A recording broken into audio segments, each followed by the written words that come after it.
Hey everyone, Tyler here. So around the time that Joel posted his video about weathering metal infused filament to get a patina on it, had just started printing with copper filament for the first time, and I saw his video and said, I want to do that, but I want to do that with things that I already have in my house, and maybe I don't have to use dangerous chemicals to get the same results he did. And so I'm using Foxsmart Copper PLA. Kind of just looks like typical shiny brown filament. And something that's interesting about this filament is that I had to print it at 175 Celsius to get good prints out of it. So this was the first vase that I printed at 200 Celsius, which is my typical PLA temperature. And you can see there are blobs all over. I was surprised that the print finished, actually. I left it going overnight, and it did finish. But definitely did not come out well. So I turned the temperature down to 175 and started getting some good results out of it. So this is my maker coin, and so what I did was I printed out a bunch of small maker coins at 25% scale, so they're going to be pretty small, just because I wanted to do some tests to see what chemicals I had in my house that I could possibly get the same patina effect with. And so I'm going to go through them one by one and show you what they are, and you'll see exactly how small they are. I didn't want to waste a ton of filament just trying out things that some of them I thought might work, some of them I wasn't expecting to work, but I'll show them all to you anyway. So the first one was just coin in water, and as you can see, looks about the same. Nothing happened. I wasn't really expecting anything to happen for this one, so this was kind of a control, and this one just was sitting out. I left these in the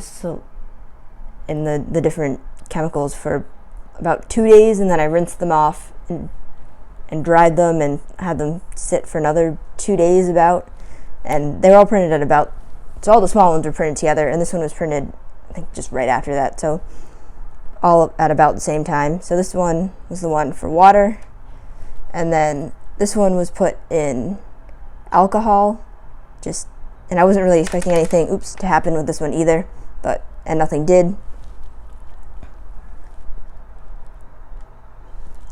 Next we have acetone, and this is a PLA based filament, so you're not going to get any of the acetone smoothing. And so what happened with this one was that it got kind of a white layer on the outside, and I don't know if you can see that. Yeah, all the filament layers started cracking, but I wouldn't consider this a patina. I think it just kind of washed out the color a little bit. And so the next one I have here is hydrogen peroxide, which is H2O2. Nothing really happened here. When it was in the container with the hydrogen peroxide, there were kind of bubbles forming around the bottom of it, but it doesn't look like anything came of that. It looks like just same as when it went in there. The next one I have here is mouthwash. I kind of just went around my apartment and said, well, what do I have that I can put these coins in? Mouthwash again. There's no real change here. It's pretty much the same as right when it came off the printer. The next one I have is I made a salt and water mixture to see if that would have any effect, and didn't seem like it did. I didn't really think anything would happen, but tried it out anyway. And then I have one that's baking soda and water. And so a lot of times when you're using chemicals to weather things, you'll use an acid. And I wanted to look at it and said, well, I know baking soda is a base. Well, let's see if it does anything anyway. And in this case, the answer is no. Nothing really changed. And so the last two are where it gets interesting. So the next one I had was bleach, which is another base. But if you look at the bleach one, it looks like something started to happen there. I'm not sure why, because again, bleach is a base and normally it's acids that will have the effect.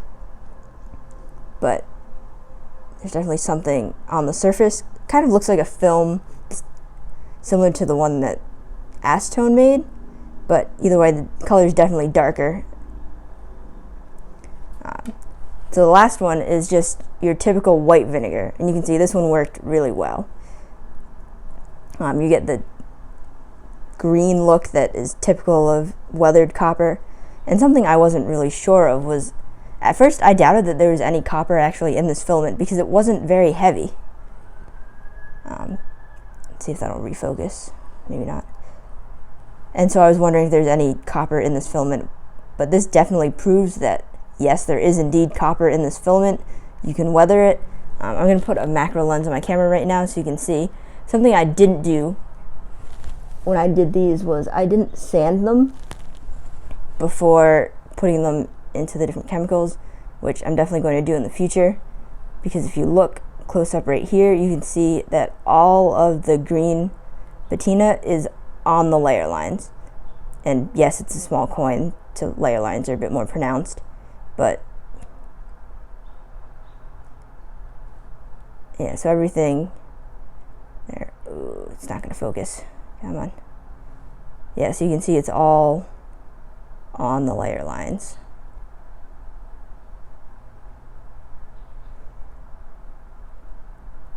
And so I have one of these coins that was full size that I printed out and then put in the vinegar as well. This one, you can't really see the effect as much. I think the small coin is a lot more pronounced because there's more layer lines and a smaller amount of volume. So I'm definitely going to take one of my big coins, sand it, and put it in vinegar again. But even just comparing the two, the one that was in vinegar is very clearly darker. Oh, come on, autofocus. There we go. Yeah, so this one's very clearly darker than the other one, and you can see there's just the beginning to get some green along there, so I might just actually put it in the sand this one, put it in the vinegar again, see what happens. But yeah, overall, I'm really glad how this turned out. Copper was a great first metal filament to start with because it weathers so well and it weathers pretty easily. And as it turns out, you don't really need any of the harmful chemicals to try it. This was just standard white vinegar that you can get in the grocery store. You use it in cooking, and if you ever made one of those volcanoes in elementary school with the baking soda and vinegar, that's the stuff you use. So you definitely don't want to breathe in a lot of it, but I wouldn't say you need a respirator if you're going to work with it. So I'm thinking about trying this again with more things that I know are acidic but still household chemicals. So if anyone has any suggestions, I'd like to try it out again. Maybe I'll do them full size next time if I think something's going to happen with them. A lot of these, I wasn't expecting anything to change, so I didn't want to just have a bunch of maker coins that now have been sitting in, mouthwash for a couple days. But yeah, so this is Foxsmart Copper PLA. I bought it with my own money. I think they were having a sale a couple months ago, so I wanted to try out some of their metals. I do have aluminum that I still haven't printed with yet, and that I think is going to be a little harder to weather. I don't know if you can use the same household chemicals or if you need to use some of the professional heavy-duty stuff, but if anyone's interested, I will definitely try it out. And yeah, so this is weathering copper PLA. If you have some of it, definitely put it in some white vinegar and let me know how it turns out. See you next time.